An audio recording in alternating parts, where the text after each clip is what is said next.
Assalamualaikum warahmatullahi wabarakatuh. Salam sejahtera untuk kita semua.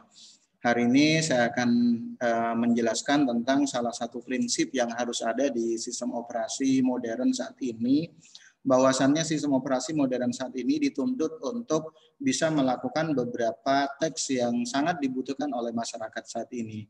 Contoh yang paling simpel adalah multi-programming, atau contohnya multi-user, atau multitasking, dan yang lain-lainnya. Salah satu prinsip yang harus ada adalah konkurensi. Nah, konkurensi itu apa? Akan saya diskusikan konsep dari konkurensi. Konkurensi merupakan landasan umum rancangan sistem operasi. Jadi lebih digunakan untuk developer sistem operasi itu sendiri. Proses-proses disebut dengan konkurensi jika proses-proses berada pada saat yang sama. Dalam artian, salah satu hal yang nantinya akan dikerjakan, salah satu hardware yang nantinya akan mengerjakan banyaknya proses atau teks yang dibutuhkan oleh user tersebut adalah prosesor salah satunya, yang nantinya akan melakukan penjadwalan atau scheduling terhadap beberapa proses yang diminta oleh pengguna itu sendiri. Oke, proses-proses disebut concurrence jika proses-proses berada pada saat yang sama. Ada banyak proses yang nanti akan masuk ke prosesor, entah nanti dia akan menunggu proses contohnya di main memori utama, atau contohnya di secondary memory. Oke, sistem operasi tersebut umumnya harus bisa menjalankan beberapa proses. Intinya lebih dari satu proses pada saat bersamaan. Atau yang biasa disebut dengan multitasking, atau contohnya multi-programming, atau nanti bisa disebut dengan multi-user. Ini tuntutan dari sistem operasi yang harus ada, terutama di sistem operasi modern saat ini. Karena proses tersebut bisa saja tidak saling tergantung satu sama lainnya. Bahkan memang tidak saling berinteraksi, kasarnya seperti itu. Oke, contoh kalau berbicara tentang proses, contoh seperti yang kalau di Windows ada yang namanya bisa kita lihat salah satunya di Windows Performance atau bisa dilihat di Windows Text Manager. Di situ nanti akan terlihat beberapa jendela yang ada di Windows Text Manager itu sendiri. Mulai dari application, selanjutnya proses, services, performance, dan yang lain-lainnya. Kalau dilihat contohnya di application, di menu application, ini kalau seperti ini ada 6 aplikasi yang dijalankan. Ada 6 aplikasi yang dijalankan, cuman kalau nanti dilihat di proses, belum tentu cuman ada 6. Bahkan ada beberapa, bahkan ada banyak services yang atau proses yang sedang dijalankan oleh sistem operasi tersebut. Kenapa? Karena kalau berbicara tentang application, berarti memang aplikasi yang sengaja dijalankan oleh si pengguna itu sendiri. Sedangkan proses di sini banyaknya proses yang sedang dijalankan oleh sistem operasi. Baik itu contohnya proses yang memang dijalankan oleh pengguna, atau contohnya proses yang memang dibawa oleh sistem operasi tersebut, atau aplikasi yang otomatis running pada waktu sistem operasi tersebut dijalankan. Oke, belum nanti kalau berbicara tentang servicesnya.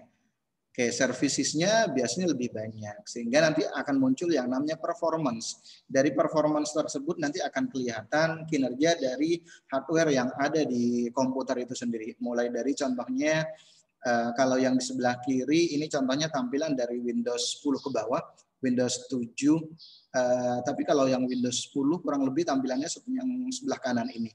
Mulai dari contohnya CPU di sini berarti lebih ke prosesornya, memori, disk, dan yang lain-lainnya, dan Ethernet. Oke, ini contoh tampilan dari Windows Text Manager kalau di sistem operasi Windows 10, prosesnya kurang lebih seperti ini, tapi nanti kalau dilihat dari performance-nya atau prosesnya nanti akan lebih banyak. Begitu pula untuk yang lain-lainnya gitu. Untuk servicesnya, selanjutnya performance-nya, dan yang lain-lainnya. Ini tampilan dari Windows 10. Oke, prinsip dari konkurensi meliputi yang pertama, alokasi layanan pemrosesan untuk proses-proses yang ada. Berarti dari banyaknya proses yang ada, dia akan membutuhkan alokasi layanan proses. Jadi ibaratnya dia akan ngantri proses yang nantinya harus dikerjakan oleh si prosesor itu sendiri. Pemakaian bersama dan persaingan untuk mendapatkan sumber daya. Pemakaian bersama atau sharing atau nanti untuk mendapatkan sumber daya agar nanti bisa dikerjakan oleh si prosesor itu sendiri. Komunikasi antar proses. Kalau memang nanti ada, selanjutnya sinkronisasi aktivitas banyak proses. Oke, kenapa? Karena pada prinsipnya sistem komputer nanti akan terlihat seperti yang ada di depan ini. Mulai dari contohnya ada input di sini bisa data atau program, di mana input data dan program di sini akan dikerjakan oleh prosesor. Selanjutnya prosesor butuh bantuan yang namanya storage, dalam hal ini adalah main memory, atau contohnya nanti ada yang namanya secondary memory, di mana storage di sini digunakan untuk menyimpan data dan informasi, ataupun contohnya nanti program. Baru selanjutnya, dari data program atau data dan informasi telah diproses di storage akan ditampilkan ke outputnya, ke pengguna itu sendiri. Kayak konteks konkurensi dapat muncul pada konteks berbeda, antara lain contohnya karena banyaknya aplikasi yang sedang di-running, aplikasi yang banyak di-running oleh pengguna, atau yang biasa disebut dengan multiple application, selanjutnya aplikasi terstruktur yang kedua, atau contohnya dari struktur sistem operasi itu sendiri. Oke, karena banyaknya service atau services atau aplikasi yang nantinya harus dijalankan oleh sistem operasi tersebut ketika sistem operasi tersebut running. Selanjutnya untuk strukturisasi satu proses. Oke, aplikasi atau banyak aplikasi atau yang biasa disebut dengan multiple application. Multi-programming memungkinkan banyak proses sekaligus dijalankan. Contoh yang paling simpel deh, kita menjalankan sistem operasi yang kita gunakan. Umumnya kalau sistem operasi yang sekarang banyak diminati oleh pengguna adalah sistem operasi yang bisa menjalankan banyak aplikasi. Jadi tidak hanya menampilkan satu aplikasi saja, tapi banyak aplikasi yang bisa di-running oleh sistem operasi tersebut. Contoh seperti sistem operasi Windows atau sistem operasi Linux. Oke, kita bisa lihat contohnya seperti pabrikan dari Nokia pas awal-awal tahun, contohnya mereka memproduksi sistem operasi Symbian. Umumnya di aplikasi tersebut, umumnya di perangkat tersebut, contohnya seperti di Nokia tipe 1100, 110 kalau nggak salah. Itu kan hanya bisa menjalankan satu aplikasi. Kalau aplikasinya dijalankan, ya aplikasi yang lain tidak boleh dijalankan gitu. Oke. Proses-proses dapat berasal dari aplikasi-aplikasi yang berbeda. Kenapa? Pada prinsipnya proses-proses yang ada ini berasal dari beberapa aplikasi yang berbeda. Contoh kita menjalankan beberapa aplikasi sekaligus di sistem operasi Windows 10 contohnya. Kalau kita lihat, servicesnya pun pasti akan banyak. Ini salah satunya. Pada sistem multiprogramming bisa terdapat banyak aplikasi sekaligus yang dijalankan di sistem komputer. Ini yang banyak diminati untuk masyarakat saat ini. Pasti yang diminatin adalah sistem operasi yang bisa menjalankan beberapa aplikasi sekaligus. Oke, multiprogramming tentunya nanti akan ada beberapa jobs yang harus dikerjakan oleh memori itu sendiri. Mulai dari contohnya job 1, job 2, job 3, dan yang lain-lainnya. Ini prinsip dari multiprogramming. Bahwasannya kalau berbicara tentang multiprogramming, ini berarti banyak job yang nantinya harus dikerjakan oleh sistem operasi tersebut dan tentunya akan memakan alokasi memori yang berbeda-beda. Oke. Oke, kasarnya contoh seperti yang ada di depan ini. Seperti di Windows 10 dia bisa membuka atau bisa menjalankan beberapa aplikasi sekaligus. Oke, contohnya ada aplikasi A, aplikasi B, aplikasi C, dan seterusnya. Yang kedua, aplikasi terstruktur. Perluasan prinsip rancangan modular dan pemrograman terstruktur adalah suatu aplikasi dapat secara efektif diimplementasikan sebagai sekumpulan proses. Kalau berbicara tentang prinsip rancangan modular dan pemrograman terstruktur, biasanya aplikasi dapat secara efektif diimplementasikan sebagai sekumpulan proses. Ada beberapa proses yang nantinya akan dijalankan pada waktu kita membuka satu aplikasi. Dengan sekumpulan proses, maka tiap proses menyediakan suatu layanan spesifik tertentu. Artinya, nanti akan ada beberapa proses yang akan dijalankan oleh sistem operasi tersebut. Oke, selanjutnya struktur sistem operasi. Keunggulan strukturisasi dapat juga diterapkan ke pemrograman sistem. Kayak beberapa sistem operasi aktual yang dipasarkan dan yang sedang dalam riset telah diimplementasikan sebagai sekumpulan proses. Tentunya untuk sistem operasi yang nantinya akan dikembangkan pastinya harus mengakomodir beberapa ketentuan yang memang sangat dibutuhkan oleh pengguna. Kayak sistem operasi bermodelkan contohnya client server menggunakan pendekatan ini. Ini contoh dari yang client server, berarti ada komputer yang memang difungsikan sebagai server dan ada komputer yang difungsikan sebagai klien. Oke, contoh servernya 1, selanjutnya kliennya contohnya ada 3, dihubungkan dengan media transmisi kabel. Selanjutnya strukturisasi satu proses. Saat ini untuk meningkatkan kinerja, maka satu proses dapat memiliki banyak thread atau program yang dieksekusi yang independen. Ada istilah thread yang ada di proses itu sendiri. Thread tersebut harus dapat bekerja sama untuk mencapai proses tersebut. Intinya dari beberapa proses yang ada dan dari beberapa thread yang ada harusnya nanti bisa bekerja sama untuk mencapai tujuan dari proses tersebut.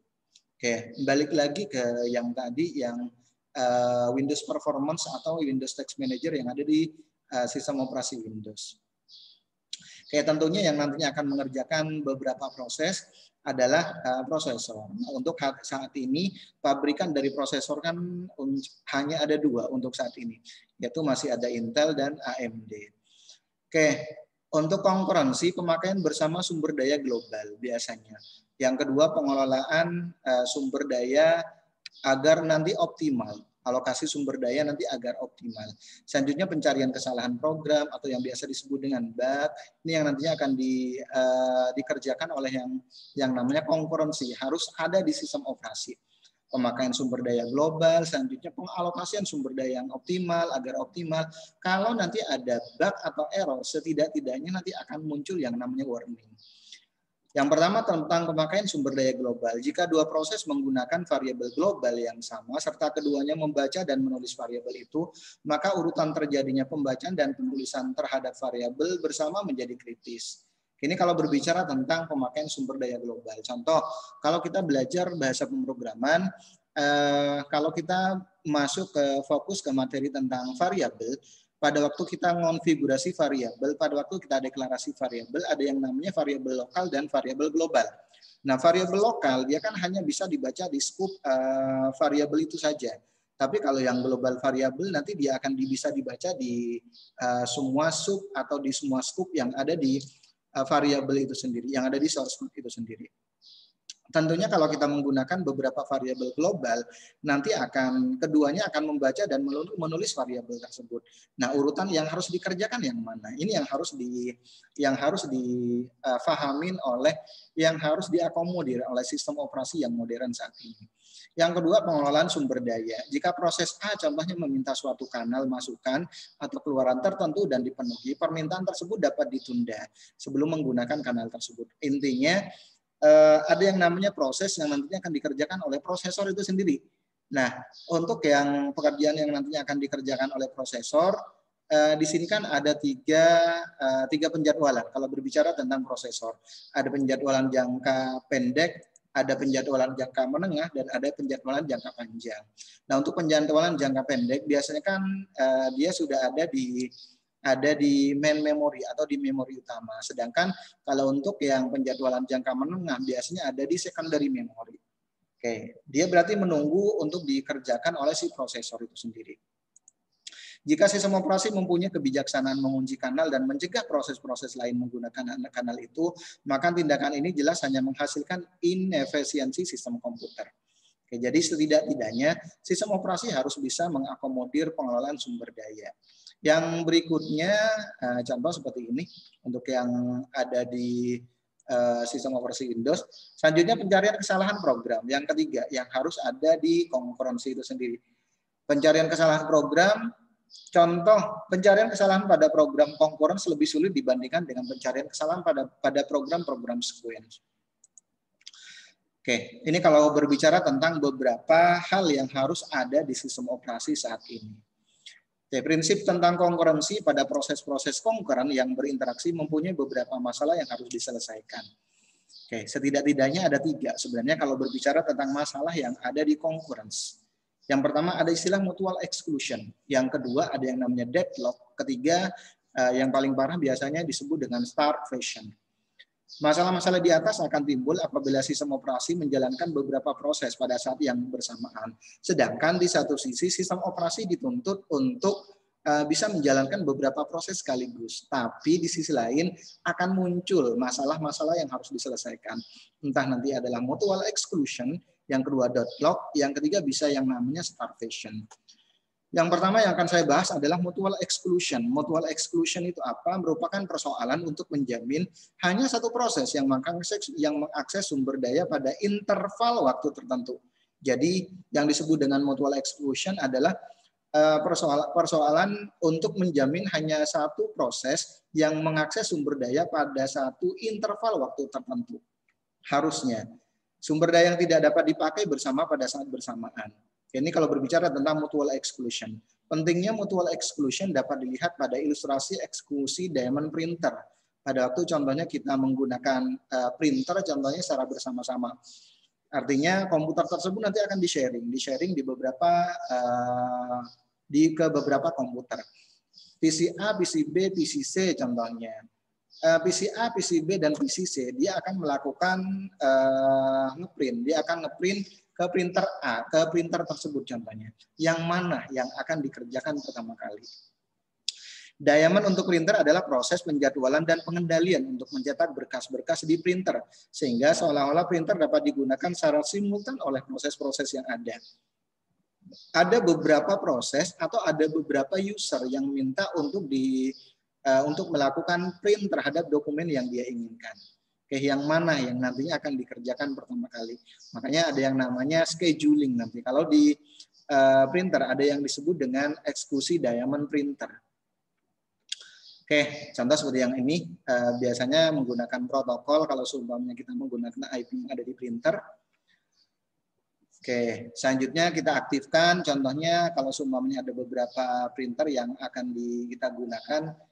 Ini contohnya yang disebut dengan diamond printer. Ada beberapa job yang harus dikerjakan oleh printer itu sendiri. Nah, bisa jadi kalau seumpamanya satu proses belum bisa dikerjakan dan dia masih tidak ada respect contohnya atau tidak ada respon dari si printer, nanti akan muncul yang namanya penumpukan di sini. Entah contohnya printernya memang offline ataupun yang lain-lainnya. Sehingga mau tidak mau contohnya harus di-cancel terlebih dahulu. Atau di-delete terlebih dahulu contohnya untuk jobs-jobnya. Ini contoh ilustrasi dari kalau kita menggunakan print server contohnya. Print server nanti akan terlihat contohnya dari user dan dari banyaknya user dan banyaknya dokumen yang dia print dan banyaknya halaman yang dia print. Sampai nanti cost-nya. Ini aplikasi yang lumayan banyak digunakan terutama di perusahaan biasanya untuk menghemat anggaran terutama terkait dengan penggunaan printer itu sendiri. Selanjutnya fasilitas atau kemampuan menyediakan dukungan mutual exclusion harus memenuhi kriteria sebagai berikut. Mutual exclusion harus dijamin bahwa tidak ada proses lain kecuali dirinya sendiri. Di sini terjadi yang namanya proses tunggal. Proses yang berada di non-critical section dilarang memblok proses-proses lain yang ingin masuk ke critical section.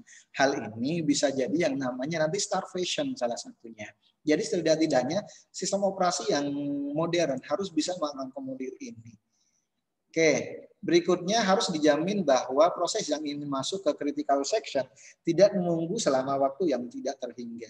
Ini bisa mengakibatkan masalah deadlock nantinya dan antrian proses bertambah panjang.